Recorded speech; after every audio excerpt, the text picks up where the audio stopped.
Conversation With, the series where I speak to friends, not so friends, people that I know, people I don't know, people from around the world, people from close by. And this week, I am joined by David Greig. David, you are very welcome to In Conversation With. Thank you, Moira. Pleasure to be here. Yeah. Okay, let's start off by going back to where David came from.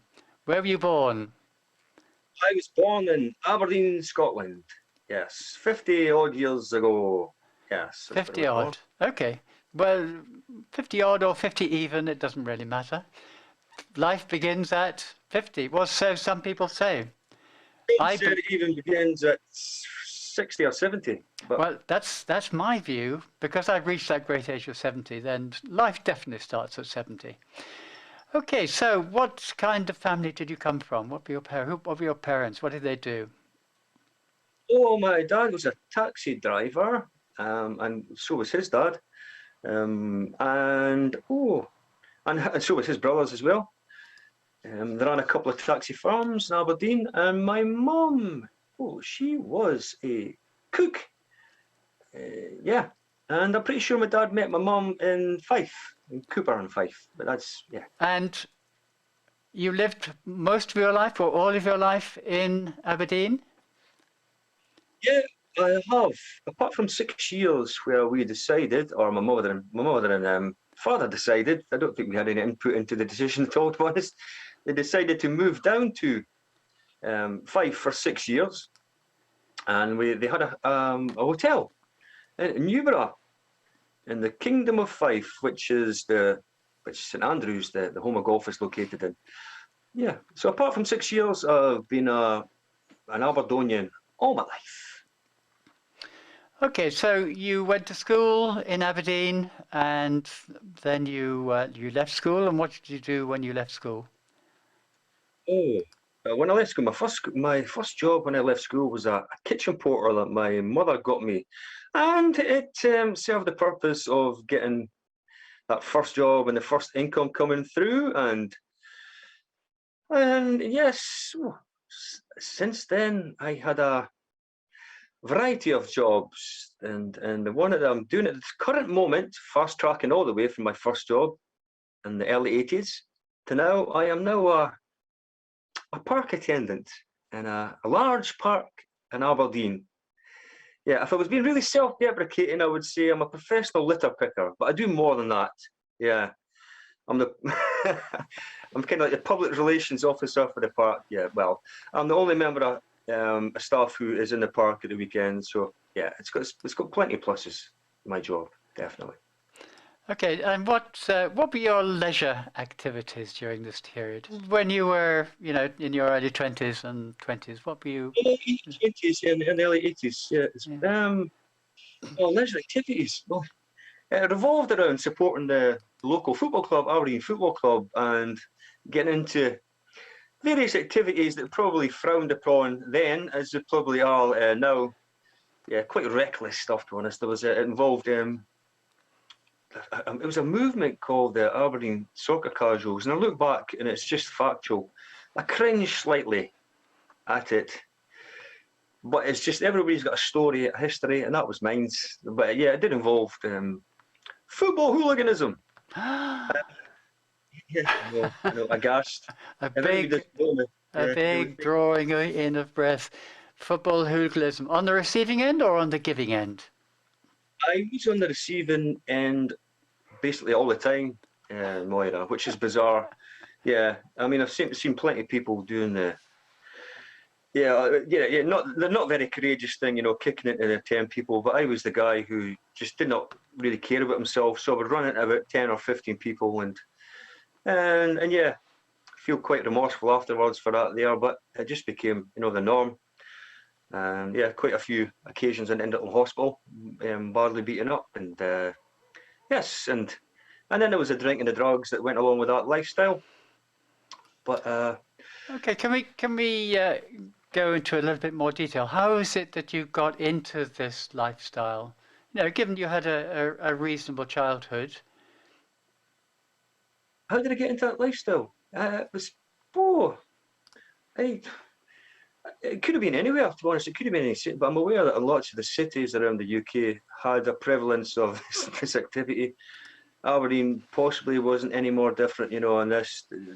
Um, I you became aware of it probably. I really can't remember my cognitive thoughts or whatever, but I probably became aware of what was going on, and then you think it's quite glamorous, or you know, maybe like, you know, when your consumption of alcohol, you think you're being more mature when you get drunk, you know, and in reality, you know, it's probably not the most mature thing, you know, to consume alcohol to the point where it's not, you know, very helpful.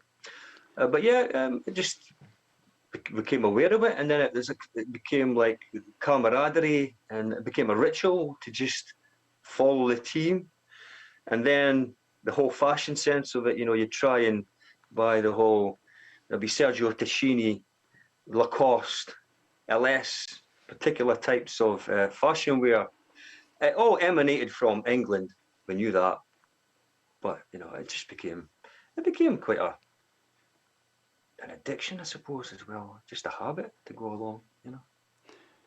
Okay, you mentioned addiction. Did this lead to physical addiction? Well, the whole football thing, yeah, it was a buzz in itself, but in amongst all that, there was, you know, drugs that were available, and it became the norm. And for me as well, I can't blame the football, but yeah, I began to consume a lot of alcohol. Let's just say that, yeah. Consume a lot of alcohol to the point where I kind of lost myself, you know, and it just became the norm to drink lots, and the phrase, you know, when the drink's in, the wit's out, that definitely applied for me, you know. 27 years. Mm. So I like having my wits about me today, you know, the things that I've been able to do since I stopped drinking. But when I was in amongst all that there, yeah, lots of drinking, lots of drugs, and the mental health wasn't wasn't great, and it just became the norm to kind of just struggle by, you know, feeling very disconnected, you know, very disconnected from life. But again, it's not. It isn't the case today. But you know, but I do remember how it was. You know, How did you overcome this then? how did I overcome this? Oh, good question. It's well, I basically I knew I needed to get connected with something, you know, and I was acutely shy, acutely shy. You know, if I was an introvert and an extrovert, I was acutely introvert, but not to the point where it was that healthy. You know, I just clamped up. You know, I found it really difficult to speak. You know the phrase, if you sit on the fence, you get splinters in your backside. Well, that's what I did. You know, I never took any risks, never got out of my comfort zone. So I realised something had to change, and the change occurred in 1994. I thought I need to get my alcohol consumption sorted. So I basically attended Alcoholics Anonymous, and that's been part of my journey since then. I'm probably one of the more liberal, open-minded um, of members. I've attended secular meetings over the last year. Really helpful. You know, I'm quite averse to religiosity, religious language. You know, I kind of each to their own, each to their own. But and I do have a belief in something, but it's certainly not of a religious nature. It's more a connection. When I do what I need to do to get connected. That's where I feel a part of, and not a part. I Okay, feel. okay. So let's move on then. You live in Scotland, and obviously there is a lot of politics going on in Scotland at the moment, be it about Brexit, about being part of the UK, or the whether there is going to be a referendum, etc. Where do you stand in political terms? Are you active? Are you interested? Um, tell me, give me a brief synopsis of your political views. Oh yeah, yeah. Actually, I get goosebumps even thinking about this. Yes, I am absolutely. I'm for Scottish independence, and I'll try and summarise why. It was probably pre-independence that really that was a catalyst for bringing out what was in there already anyway, and the nurture thing was possibly there. My father was enough conversations. I always remember him saying SNP, SNP. You know, need to vote for them. I don't know. But the first time I voted, it was for Labour, and it was basically just because I think I always used to think there's only two parties really. That kind of contradicts me what I'm saying, but I always thought, okay, you either vote for Labour or you vote Tory. Yep. And I realised today that that is a kind of a duopoly. You've got the two. And then the first time I voted was for Labour, and then I realised. I don't know. It's try to avoid these cliche terms. I think I kind of just woke up slightly, and you realise what are Labour, and particularly the other one of the duopoly Tories, doing for Scotland? Well, not a lot at all. And then pre-referendum, the whole, I suppose, the whole movement in Scotland, you know, due to the pre-referendum, it really awoke, and not just in myself, many people, you know, about what Scotland is, what it could be, and its potential. Now, what really lights a fire within me is specifically information, and how we get information about any subject. We get it from sources, really, don't we? Television. We get it from, this is current information, we'll get it from television, we'll get it from magazines, we'll get it from newspapers, we'll get it from radios. I'm aware, and obviously this is it's a bias, but there has been studies done on this by a Professor John Robertson, for example, that there is a bias, to be honest, and particularly from, it's the British Broadcasting Corporation, you know, that does lean in a subtle, an overt and covert way to slightly, but certainly not, it doesn't highlight the favourable aspects of Scottish independence. It never does. And when you see interviews, they will never have a pro-independence person on, or hardly ever, to really have an equal balance. Very subtle. And I'm not saying the BBC as well, but BBC and Sky and other sources. And also other newspapers, the Daily Mail, the Express, and within England, they're always constantly denigrating in a subtle way, and sometimes a blatant way, putting down Scotland, an anti-Scottish slant. And I'm pretty sure,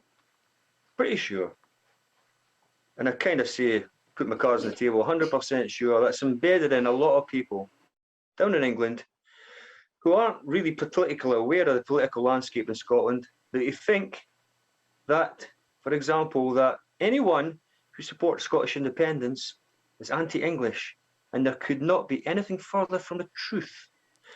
In the Scottish independence movement, there are English Scots for yes, there's English people based here who just want the best for Scotland. So I'm really for, you know, it kind of saddens me that there's not awareness down in England about what's going on in Scotland. So I would love for that to change, but at the moment in time, a lot of people probably down in England don't know what's going on politically. There's an election in 2 days, and Mr. Alex Salmond is probably, he's like Marmite to a lot of people. I believe he's helpful. He's going to be helpful for the cause, and I'll be voting on record here, SNP 1, Alba 2, because a lot of people in Scotland don't know how the D'Hondt system works. It's not first past the post, it's proportional representation. Therefore, your second vote needs to count. Yes. You vote for both votes for SNP, you're going to lose out. So therefore, I'm going to vote for Alba to get more pro-independence MSPs in Holyrood. Yeah. So you can probably see I'm very passionate about Scotland. Well, that's good.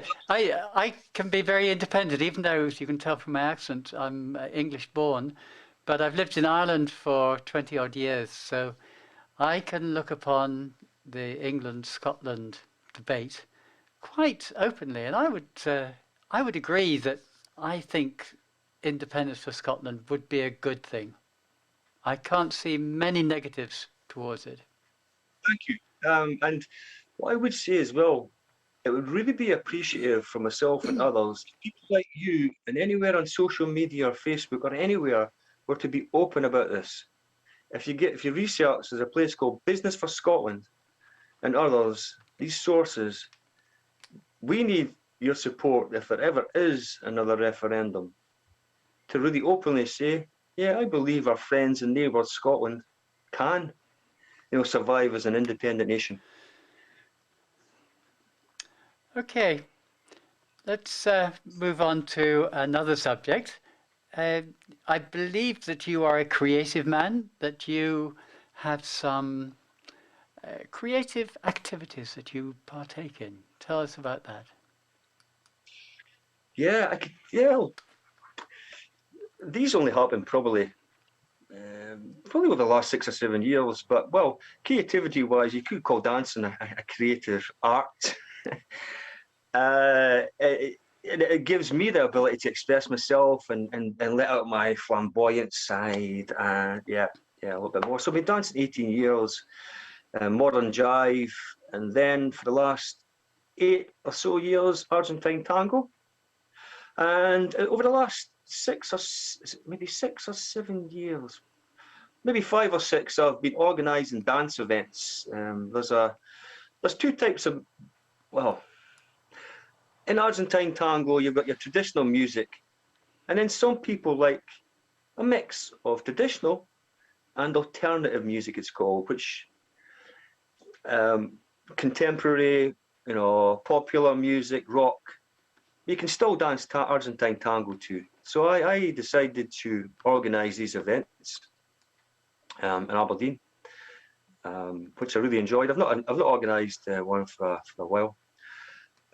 Creativity-wise as well, I bought a keyboard about 1.5 years ago, but I've struggled to actually learn much from it. But yeah, I think just practice. It's like, it really is. I'm really learning more and more. I don't know how long it's taken for this penny to drop, but this, you'll never learn. I'll never learn anything until if I don't practice and rehearse. Practicing, rehearsing. I'm realising that more and more. So I'm better than I was 1.5 years ago.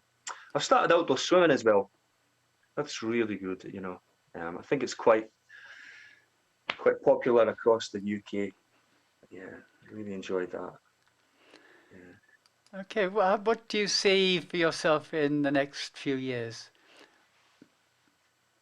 That's a question in itself. What do I see for myself in the next few years?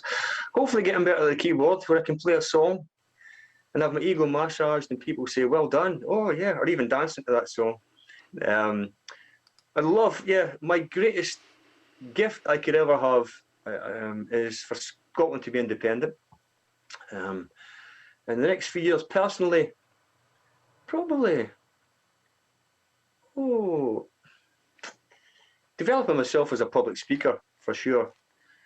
That last competition that I was in, it certainly, as you know, being a member of Toastmasters as well, it's certainly a work in progress, all the things we do, the feedback that I get myself subjectively, but also the feedback that I get objectively from others is really helpful. The last one was more subjective feedback, and I'm aware of it myself. I sometimes tend to move about too much. Would you see yourself as becoming a public speaker outside of Toastmasters? In other words, using the Toastmasters experience to give you a platform, the ability to create a platform in public speaking generally?